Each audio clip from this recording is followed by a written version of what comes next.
Hey, it's absolutely great to have you here today. This video is going to be a little bit different, where I'm going to take some questions that I've been asked recently and we're going to dive into those. I've got a lot of great tips for you, and we're going to start out with one of my favorite ones, which is whether or not you should swing hard or you should swing nice and easy and fluid in your golf swing. What's going to be better for you to perform the best? I'm going to talk about a little bit of a controversial answer to that and some data to really back that up.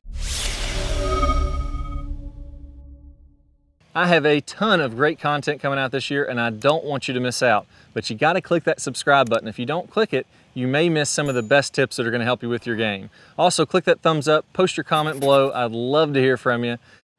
So the question is, GST 19742 asks, I wish instructors, including Clay Ballard, would stop emphasizing distance above solid fundamentals and a smooth swing. Mentally, it paints a picture that the harder you swing, the better. That is incorrect. Most people can't even make solid ball contact on a consistent basis. Also, spend more time on course management tips, especially awkward lies, the role that elevation changes between current position and target, as well as wind speed and direction affect club selection and real distance needed. So I think that is an absolutely great question. It's really broken down into a couple pieces there. Number one would be, if I swing smoother, would I actually be more consistent? And if I swing harder, will I be less consistent? So I actually have a pretty good amount of data collected on this. So I have one of my main programs is what's called the 20-minute distance fix. And it's a 3-week course where we focus on getting the swing speed as high as you can get it and picking up as much distance as you can get.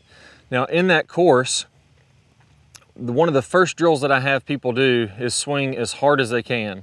And they have devices, so we took a sample size, a pilot group of actually 86 players, had them all measure their swing. We've tracked all the data, and what we found is from your base swing speed to your highest swing speed, just swinging hard, is a little over 3 miles an hour gain, about 3.2, 3.3 miles per hour gain. So if I swing 100 miles an hour on my normal swing, if I go and just swing as hard as I can, then I'm going to swing 103, a little over 103.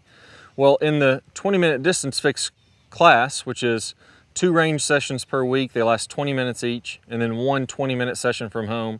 At the end of those 3 weeks, we found 13.4 miles per hour average gain on the fastest swings. So from 100 all the way up to 113. Now I do recommend swinging hard in there, so that is a big piece of it, but it's not just swinging hard, it's how you do that to swing hard. So the idea of swinging hard is not that bad. If you swing hard and do it the right way, you can pick up 12, 13, 14 miles an hour of swing speed, and that's just the average. We had some guys that picked up 28 miles an hour on their fastest swings. So if you can pick up swing speed like that, is it a good idea? Am I just going to be wild? That's kind of the second part to that question.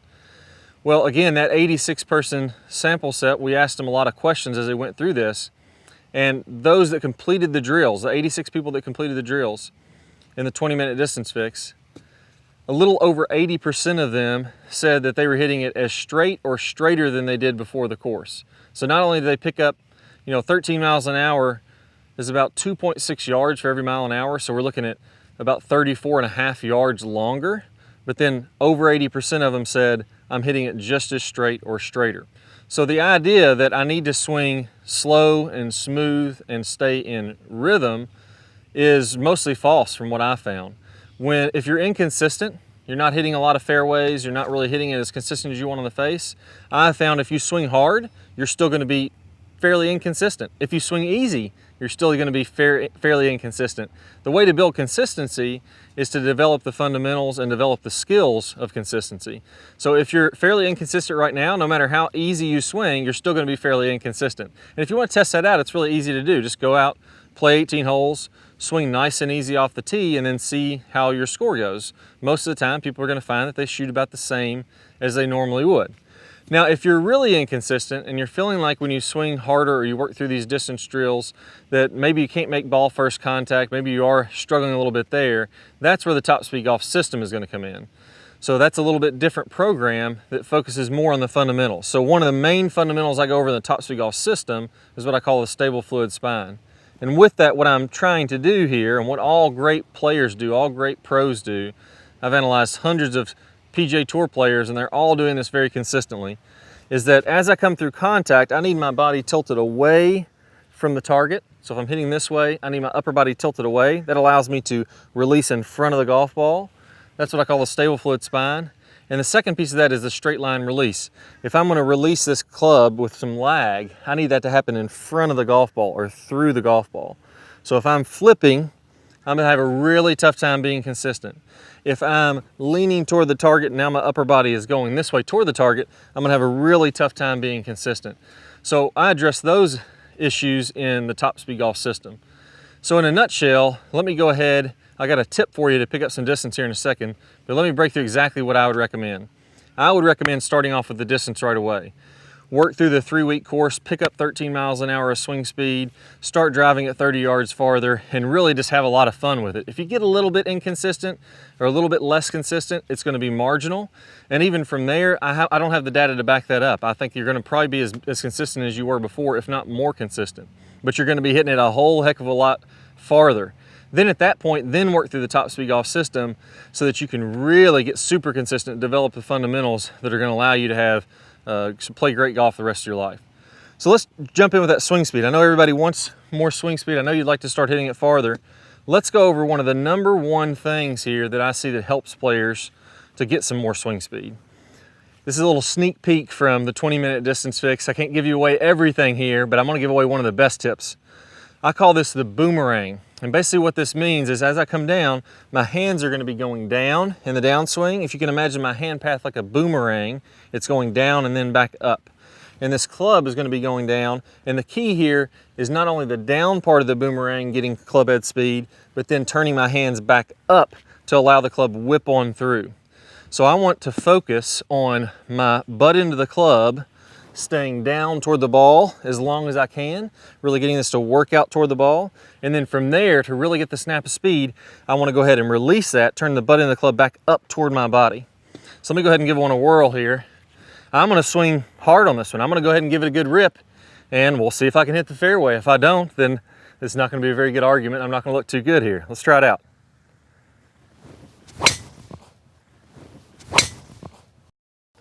There we go. Hit that one well. Right down the left edge of the fairway. Not gonna hit one much better than that, so I did all right there. All right, let's jump into the next question here. And this one is from Chaya Pod. We'll put it on the screen. You'll see what I'm not exactly sure how to pronounce that. So he says, this issue's bugged me for a long time. Why can't we use a standard chipping technique in the bunker? Why not hit the ball before the sand? Why not hit the ball before the sand? Why do we have to use another technique to blast the ball out of a greenside bunker? Would a flop shot technique apply in the bunker if we just hit the ball first and says thanks? So that is another really good one. So let's grab a 60-degree wedge. You can use a 56 or a 60 out of the bunkers. I tend to like to use a 60 just because I'm going to open it up anyways. Got a dirty club here. So the first part of the question is basically saying, why do we need to mess around with all this nonsense of having the face wide open? So traditionally, what most people would tell you when hitting out of the bunker, or what I would even tell you, is that we got to have this club face wide open. So if this is a normal square setup, normal amount of loft, I'm going to go ahead and open that face a lot. And I'm going to have this club face pointing almost straight up toward the sky as I'm setting up in the bunker. From there, I'm going to go ahead and swing really aggressively, and I'm going to hit behind the golf ball. So if you look at this golf ball on the ground, if I make this swing, my club is very first going to start to enter the sand a good 4, 5, 6 inches behind the golf ball. It's going to slide under the ball, and it's going to leave the sand 4, 5, 6 inches in front of the golf ball. So basically, I'm just taking out all this sand, and I'm letting the loft of the club explode the ball up into the air and onto the green. What I wouldn't want to do out of a bunker is to start to hit the ball first, because then I could get really inconsistent. The ball may shoot way over the green, or if I hit a little behind it, it may stay in the bunker. So he's asking, why mess around with all this? Why not just set up with it normal chip shot technique, and just come down and hit the ball first every time? And there's a few reasons for this. Number one, it's just daggone hard to do that. A lot of times when you're in a bunker, you can imagine if you're sitting on the turf the ball's nice and high above the level of the turf here. But if I'm in a bunker, a lot of times that ball is going to be sitting down in the sand. So it's partially submerged. So there's really no way for me to get down and hit the actual golf ball first unless I'm hitting the top of the golf ball. And that's either going to just drive it into the sand, or I'm going to scull the ball and it's going to fly 50, 60, 70 yards over the green. So it's basically impossible to do that a lot of times when you're in the bunker. Another thing with the bunker, even if you have that perfect lie setting up really nice, if I try to hit this ball first, it becomes extremely difficult. Again, if I hit a little high, I'm going to blade this ball over the green. If I go a little bit low, what's going to happen is, as my club enters the sand, little grains and bits of sand are going to slide up in the face, and they're going to get between my club face and the ball, and it kills the speed that this ball is coming out. So if I make a swing and I get just a little tiny bit of sand on there, there's all this fluffy sand between my club face and the ball doesn't go anywhere. It ends up staying in the bunker. Finally, if I'm doing this and I'm hitting with a square face, it's really inconsistent for distance control. So if I'm hitting that, if I hit it a little too hard, it shoots over the green. If I hit it a little too soft, again, catch a little bit of sand between the ball and the club, I'll leave it in the bunker. So I have to be very, very precise. The reason we want to do it the other way is that it creates a lot of consistency. So if I have this face wide open, let's imagine that I have this face just straight up toward the sky. If I swing as hard as I can, and I just really give it a rip, it's not going to go all that far. The ball is going to mostly go up onto the green and be roughly the same distance as if I swung a little bit slower. If I took 5 or 6 miles an hour off of that, it's still going to end up about the same spot. With the bunker there and with all that sand there, now I have forgiveness. If I'm hitting on the ground, I can't just slam the club down in the ground. It'll bounce up and I might scull the golf ball, hit it again, bladed across the green. If I got grass, or if I got sand there, I can go ahead and thump this club into the sand as hard as I want to, and it's roughly going to come out the same. So if I have the face wide open and I'm making a really aggressive swing, then it's always going to blast the ball out of the sand, get it up on the green, be very, very consistent. Finally, swing speed is a huge issue out of the bunkers. I took my $18,000 GC Quad device, and it actually measures how fast the club head's moving, how it's moving. I put it into a bunker. This has been almost a year ago when I did a lot of testing with this, and I measured my swing speed for a variety of shots. What I found is if I had a 30-foot bunker shot, so not all that far, kind of a normal distance, 30 feet from me to the pin, I needed to swing almost 70 miles an hour to hit that ball correctly, to really explode the ball out of there. Now for most players, that's just a full swing. So if you have your sand wedge or lob wedge and you're in the bunker, you need to be thinking, I am going to make an absolutely full, hard as I can swing, blast the ball out of there. That's going to be really consistent. Again, if I go slow, if I make a little half swing and I just try to chip it out of there, as he was asking before, what ends up happening is I get incredibly inconsistent, because if I catch a little tiny bit of sand behind the ball, my club isn't moving fast enough to blast on through there. I dig into the ground, I leave it in the bunker. If I'm going a little tiny bit too fast and I catch all ball, then again, I'm gonna hit it, I'm gonna blade it over the green. So the speed is key. If I can swing hard enough, I don't have to be very accurate. I throw that face wide open, I swing as hard as I can, I thump the sand behind the golf ball, and it comes out every single time. So I think that's a great question. It is very counterintuitive. I've thought of that for a long time myself. It's like, why are we messing around with all this? The flop shot technique is very similar to that. I'm making not quite as hard of a swing, but the technique is the same. Unfortunately, with a flop shot, it's not as consistent because I don't have the forgiveness of the sand. I can't throw the club in behind the golf ball anywhere, and I can't swing hard enough to get the consistency there because it'll just go too far where there's no sand to soften the blow. All right, so Michael Taylor 2 says, what exactly is the release? Is it the release of lag, or is it the wrist rotation at impact, or a combination of two? So this is actually what I would consider to be one of my specialties. I think this is one of those things that is widely misunderstood. And let me go over some really key information that I found out over the years. So first of all, when would I say is the club fully released? And you're gonna hear all kinds of different explanations from this. You're gonna hear people say a lot of different things. Some people, and I would say most people, think of the club release as releasing at the golf ball. But if you really dive into it, it doesn't quite make sense, because if I'm hitting an iron especially, I don't want to have this club fully released at impact. If you look at all great players, what they're doing is they're having some forward shaft lean so that my hands are in front of this golf ball. The club shaft is tipped in front of the golf ball, and I'm not really releasing this fully at contact. If you look at a driver, because the ball is farther up in your stance, we want to launch it higher, then I'm not all the way released at contact, but I'm getting closer. My club shaft is almost vertical there. So if I'm releasing at contact, why do we see so many good players that haven't really released the club? It's still got forward shaft lean. Well, I like to look at when the release is, and this is actually much more consistent throughout the bag, is when the club very first splits the forearms. So let's start out with a driver here. When I'm swinging a driver, and I measured roughly 50 major winners on the PGA Tour, slow motion footage, every single one of them released in front of the golf ball. Let me show you what I mean by this. So if I was to choke up on this club and look at when does this club shaft split my forearms. So if I'm lagging behind like this, that would be prior to the release. That would be this club head lagging behind. That would be kind of your forward shaft lean. The club shaft is in front of my forearms. If I'm flipped past like this and now the club shaft is on the other side of my forearms, so going from lagging to flipping or past that, then that would be after the release. I consider the release to be when the club splits the forearms. And what I found with this is when I measured the best players in the world, they're very consistently getting that club to split the forearms in front of the golf ball.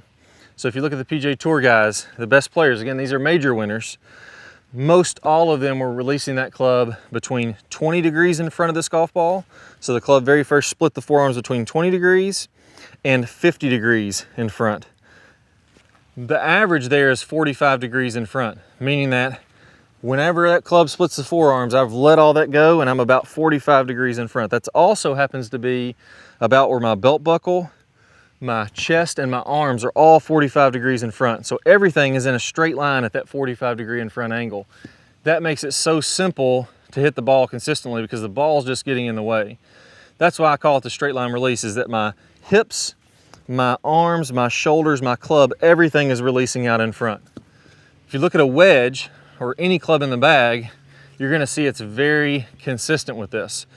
It can release slightly earlier with say a sand wedge than with a driver, but it is very, very slightly. If you look at players, it's almost the same throughout the bag. So if I'm hitting a sand wedge here again, then I'm gonna go ahead and have this forward shaft lean, my hands are leading in front, but I'm still releasing out in front of this golf ball. My club is very first splitting my forearms out in front. So instead of worrying about how much forward shaft lean you should have, how long the club is, all this other stuff, all you really need to think about is a position out in front of this golf ball, and I need to release to that position. Now let's dive into it a little bit more. What exactly, that other part of that question is, what is the forearms, what are the wrists doing? So I talked about that's when the club is splitting the forearms. There's actually 3 actions that are happening here, and you don't need to know any of this. All you can really have to know is it's releasing out in front. But sometimes it's good to dig a little bit deeper and really understand it. That way you don't have to ask that question anymore, and you kind of feel confident in what you're doing with your release.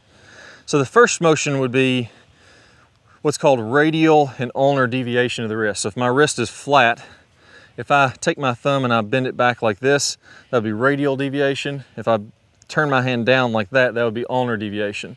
So when we're in lag, so maximum lag position, like we talk about in the topspeed golf system, is about halfway in the downswing when this left arm's parallel with the ground. That would be maximum radial deviation, maximum wrist up like this. When I fully release this lag, this is where it gets really cool because it all starts to tie in together now. When I fully release this lag would be my straight line release position. If I look at my hands and arms here, my hand is in maximum ulnar deviation.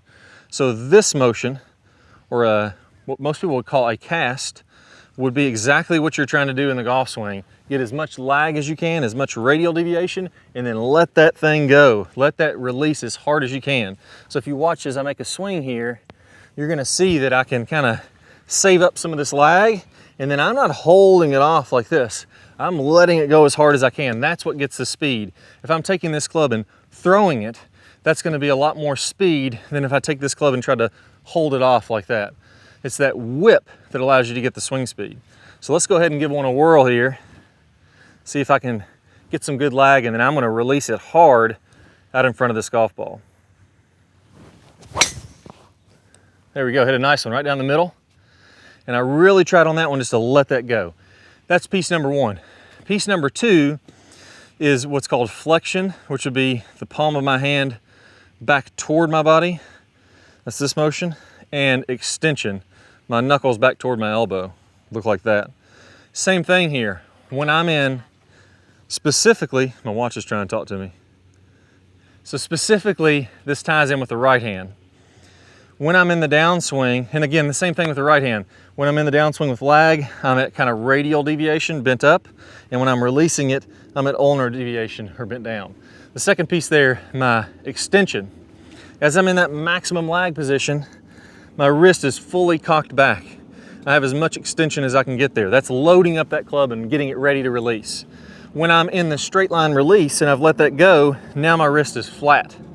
So I've taken that wrist angle and I've let it go. You have to let that swing go. That's how you get the lag. That's how you get forward shaft lean. That's how you get everything in front, is how hard you let it go in front of the golf ball toward the straight line release. That's the right hand. The left hand is a little bit different. It's gonna go from a slightly bowed position, flat to slightly bowed, and it's not gonna flip a ton this way. It's not gonna get a lot of this wrist extension back like that until after the straight line release. I'm not sure I understand. So, sorry, I keep hitting the button on my watch. I'll move that up here a little bit. So as your wrist goes flat, it releases. It's pretty flat here too. And then as I go past that, my left wrist is gonna fold up and then I'm gonna be in extension there. So you're not trying to hold this wrist off. I'm not trying to do this motion. I'm going ahead and letting that go. And at this point in the swing, my wrist is gonna be fully hinged back, what's called extension. And finally there, the last piece is what's called supination and pronation. So if I have my right hand and I rotate it to the right, imagine I'm grabbing a door handle and I turn it to the right. That would be supination, turning this way, palm up toward the sky. The other way would be pronation, so I'd be turning a doorknob to the left. Same thing's happening in the golf swing. As I come in the downswing, my club shaft is flatter. The only way I can do that is to supinate the hand, the right forearm. And those are your radius and ulna and your wrist rolling over top of each other. Those two bones are flipping over. It's not actually coming from the wrist, it's coming from the forearm. If you grab your forearm, you can feel those two rolling over each other. But if I let that supinate in the downswing, as I'm coming through contact and again into the straight line release, now I'm letting that roll on over. I'm letting that pronate. So you can imagine that speed I can get from letting the wrist release like that. So I'm going from kind of a palm up, or feeling like my palm is up. It's not exactly that much up. It's more like this, but it's feeling a little bit up. To when I release it, now I'm kind of shaking hands with somebody 45 degrees in front of me. I'm letting that hand go. Again, with all three of these, whether I'm talking about radial and ulnar deviation, wrist extension and wrist flexion, or pronation and supination, I'm letting all those go. That's the biggest mistake that I see. Let me go ahead and try one more here, and you're gonna notice when I make this swing, there's no holding on action. You'll see that I have tons of lag, and I wouldn't be flipping or scooping or pushing, but I am letting it all go. I'm not trying to hold anything. So if I focus on that point out in front, I'm gonna let all these wrist positions go, and I'm gonna see how hard I can hit one here. There we go, another solid one right down the right center of the fairway. So the key there is don't try to guide it, don't try to hold on to it. I'm trying to release it as hard as I can. If you don't want to worry about all those wrist angles and positions, I know that gets complicated, just think about the point out in front that you're releasing the club. A lot of that is going to take care of itself. All right, so it's great to talk about all this stuff, but we need to get this in our swing. We need to get this straight line release. Well, I'm going to play one of the best videos, a preview of it, teaching you how to do the straight line release. All you need to do is click the card that pops up on your screen or the link down below in the description, and you can go through this, follow this step by step, start getting that straight line release and build that consistency in your own swing. Best of luck, let's go ahead and get started. A common misconception I see is that we want to create lag and we just want to hold that lag all the way on through contact and get as much lag as we can coming through contact, and that's simply not true. In the release section, we're going to talk about how to turn that lag into energy, how to turn that into speed so that you can hit it very far and do it, like we mentioned, without hardly any effort at all. And as we're coming through contact, we're going to fully release this angle as we're about 45 past contact. So if I draw, a 45-degree angle, I should be looking at both arms, nice and straight, the club splitting those arms, so that by releasing the club, by getting this angle to release as we're coming through contact, that's what's going to create the speed. Our hands are moving a very short distance, our club is moving a very long distance through contact, and it creates that whip-like effect. Very different swings hitting the exact same position. So first let's take a look at Dustin Johnson releasing the club 45 past. And the reason we're going to see such similar or such different swings producing similar positions is that this is the real physics of how this has to happen. Here we're looking at Sergio Garcia. Again, we're going to see tons of